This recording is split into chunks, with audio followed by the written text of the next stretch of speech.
Well, hello everybody, and welcome to Red Earth Theatre's online play project. This is number 3. We are delighted to be here in beautiful Sedona, sharing with you online live theater. It is live. I can vouch for the actors and myself when I say we feel very live. We don't even get a tech rehearsal. We just have to do it.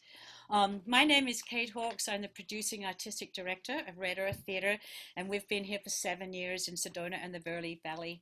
This is our home, and our hearts go out to everybody who has lost so much in the last, I don't know, 6 weeks. It feels like a year. To all the people who have lost jobs, loved ones, are struggling with their vision of their future, we want to offer hope. And we think that the performing arts and the stories we tell each other and how we connect are a way that we hold that image of possibilities. People come through incredible things. We're doing it now. And we are really honored to be able to share our words and our stories with you. Um, we're going to do this every Thursday night. It's called a play project because sometimes there'll be other forms of play. There'll be music, poetry, and hopefully dance. I want to thank our season sponsor, Sovereign Laboratories, who thought they were sponsoring the big show we were going to be doing and have moved to next year, but instead they're generously sponsoring this. I want to thank Maureen Neelan, who made a donation directly to this project. We are paying a small fee to the actors and the technicians and the wonderful graphic designer for their work. Everybody has lost some work, and we want to honor them in whatever small way we can, as we would if they were doing a live performance. If you would like to make a donation, you can go to the Red Earth Theatre website and click on the donate button. We are bringing to you tonight a play called Pebbles and Butterflies, written by Kate Hawkes, and that is me. I wrote this a number of years ago for a 10-minute play competition, and it has since blossomed into a full-length play that has yet to see the light of day, except my sitting room, where it sounds really good. But this is the initial scene, and it stands beautifully on its own. Kellerbeck is a man on the run, and he meets Farfalla, and he discovers the magic of butterflies and perhaps finds hope in the face of fear and despair. It is read by Karla Stamps and Scott Coopwood. Karla, if you live here, you would have seen her last year as Helena in our production of Midsummer Night's Dream. And Scott Coopwood is, I should have asked him how to describe him. He's a Shakespearean specialist actor, but he can act as anything. He's a wonderful teacher. And he came in last year and he got our production off to an amazing start for 2 weeks. And while he's not in Arizona with us now, he's in California. We're delighted to be playing with Scott again. I am now going to endeavor to disappear, and the actors will appear, and we're going to bring you Pebbles and Butterflies by Kate Hawkes. An empty stage. A woman enters with a soft cloth shopping bag. She stands looking around as if expecting someone. She waits a moment. She sits looking up and out, quiet, calm, unworried. A man enters. He's rattled, tight, looking everywhere, out ahead, behind, all around. He carries a small bag as well. You can't just sit here. I am. It isn't safe. Safe from what? From the world. Why? What's happening? Should I be afraid? Don't you pay attention? Don't you read the papers? Have Facebook? Don't you know what's happening? Apparently not. Or if I do, I don't feel about it like you do. About what? I don't know. You're the one who's in a state. It's all fallen apart. The future we thought we were building. What future? She opens her bag and through the rest takes out little pebbles and lays them, beginning in the middle, one by one along the stage in a single line. Before she lays each one down, she breathes into it. Where have you been? Living my life. In a dream, in a fog, in ignorance. Ignorant of what? Oh, can you please be careful where you walk? Don't you go to school? How old are you then? Old enough to be a mother? You don't want to bring children into this world. Why not? Because it's going to get bad, really bad. What is? Everything. Look, stop with the pebbles and listen. This is important. If you're going to have children, you need to think about the future. I do. I think about it.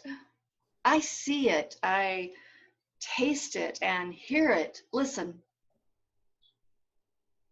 I can't hear anything. Really?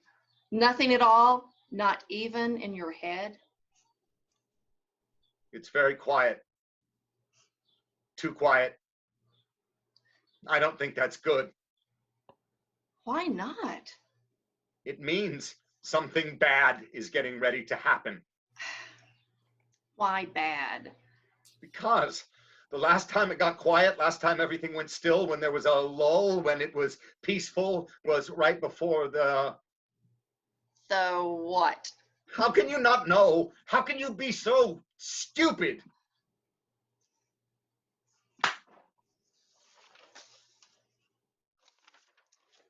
You do not know me, and you cannot say that.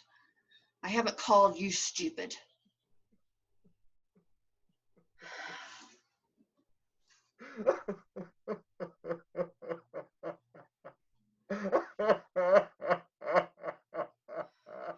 She reaches out her hand and gently catches a tear, puts it to his mouth.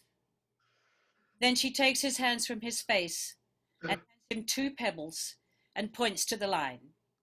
He bends and puts them down. She squats beside him, using her sleeve to gently wipe his face. She gestures to the bag. Help yourself. We have more to do. When this is done, we do the other sides, but curve the corners, make it like a circle. It's very quiet now, isn't it? Yes. It's cool, isn't it? Yes, I guess. How's your head? Sore, where you hit me. Are you still afraid? I don't know. I'm tired. You haven't cried in a while, have you? Yes, I have, but not like this. This was like from it was from somewhere deep. Deep. Before, the tears were more Hot, hard, little squeezing out of your tight, angry head that's full of words. well, there aren't any words now, just silence. It's empty. You think so? There are no words left. He stops with the pebbles and sits looking up, out, and still. She sits next to him. They are both sitting as she was at the beginning. Maybe you don't need words. It's the words that get us in trouble in the first place. There are words in your head that say, I care. So you say, I'm a good person, and you name all the things that make you good. And then you name all the things that make someone else not good. Like ignorant, like stupid. But you don't really know about the other person because you didn't listen to them at all. Just your words. I care. It's not just words, it's how I live my life, everything I do. How can I name what I do if I don't use words? Words are okay, but they're overrated, I think, like spelling, like grammar. They come last. No, they come first. The words we use make us become who we are. If we didn't have words, we wouldn't know what we cared about. Really? So If I didn't have words, I wouldn't know that the sun makes me warm and that when I spread my wings, they will fly me up. Well, not if you're a bird. Or a butterfly. But we are human. We have a different kind of responsibility to know who we are and what we do and why. So we have to be human. Yes, And then the words come in. exactly. So then the words are second. Why did you say butterfly? I like them, don't you? I don't know anything about butterflies. I should. My name, Your name? Kellebeck. It means butterfly. It's Turkish. My mother.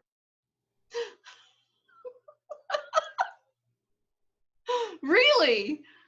Really? That's too much. Yeah, I don't tell too many people because they laugh, like you.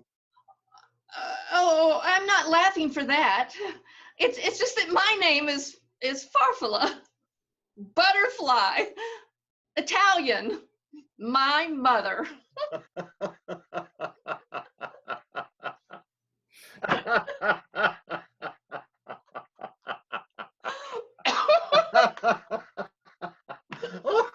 Well, I am delighted to meet you, Farfalla Butterfly. Mm.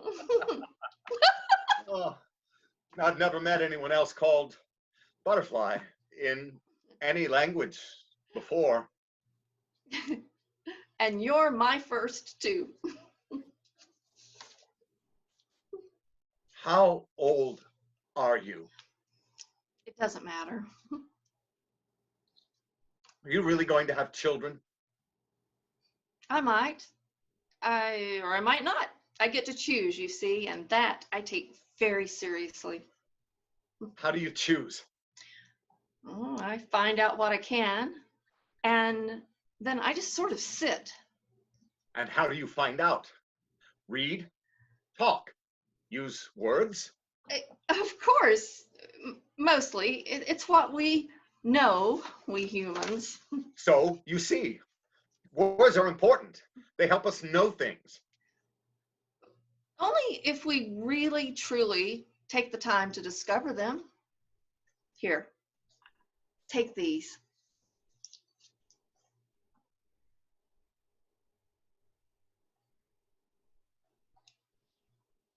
What are these? Pebbles. Close your eyes. Now what do they feel like in your hands? Put your tongue on one. Go on. Now place them on your face. Over your eyes.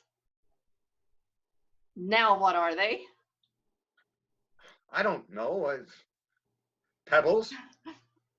And yet, they could be chestnuts. And an unpeeled orange, a mud pack treatment. I don't know. And why are we putting them in a circle?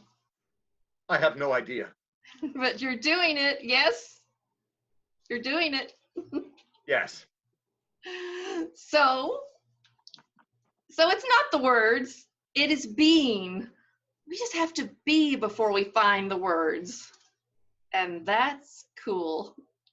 The problem is that after we find a word, we use it over and over again without stopping, without feeling, tasting, seeing, touching. So it becomes just a word and it doesn't mean anything anymore. And they can change meaning. They can become sticks or spears, guns or prisons. They own us. We become the words we use to talk about others. Before you know it, you are ignorant, stupid. But how do we fight the bad things if we don't use words? How do we know what it is and talk about it if we don't name things? Oh, yes, you name them. Of course you have to name them. If you don't, the things get louder and louder until they run right over you. Same for all of it. Greed and violence, love and courage. But for naming, each naming, take a breath, stop, and feel, listen, see, taste. Be sure the bad things are the bad things and not just words with no meaning, or that they haven't taken you over. Being run over by love and courage wouldn't be so bad. Are you nearly done with your side? Nearly. Meet you at the top. What about fear? During the following, she quickly breathes into the pebbles he has put down on his side of the circle. When I touch what I'm afraid of, it doesn't scare me so much because I kind of know it. So, you've touched it. You know what's coming. If that's so, how can you be sitting out here staring into space? You don't believe that I feel what's coming? That I feel the fear and the grief all around me. I could name it all day until my head were bursting and the dry little tears squeezed out of me, and I was too tired to do anything until I become the thing I'm naming, until I become fear itself. So I take a rest from the naming. I throw away the words. Except love and caring. Oh, those as well, or they stop meaning anything. I care. I love. If I don't stop with the words, how do I really know what they are anymore? Here, the circle is finished. They are inside a circle of pebbles now. Her bag is empty, his is on the ground. I'm going to tell you about butterflies. The Great Spirit breathed life into pebbles, bringing butterflies who became the little winged chariots for all the children who come to us. Every butterfly is a human soul. When you see a butterfly, you know you have the potential to evolve. Transformation requires embracing stillness, crawling on our bellies through the dirt, and warming ourselves in the beams of sunlight. And then, when we are ready to spread our tiny wings and fly with our courage and hope into the huge world that surrounds us, flying out on the universe on butterfly wings. Your name. And yours. What's in your case? It's empty. No pebbles. No hope. Nothing. She looks at him for a moment and then runs around the circle, taking a few pebbles from various places. She puts them in his case and hands it to him, then leads him out of the circle. Here, take these with you. Take them where? Into your life. I want to stay here. Oh, you can't. This is my story and my circle, my butterflies. Butterflies? Yes, the pebbles. They're really butterflies. If you want them to be, remember, forget the words. Feel, taste, listen, see. How does it work?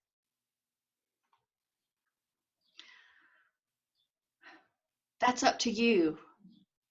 Breathe your life into them. Will I see you again? Look for me where there are butterflies. The lights begin to fade, and the circle of pebbles appears to rise and flutter out around her, lighting her as they do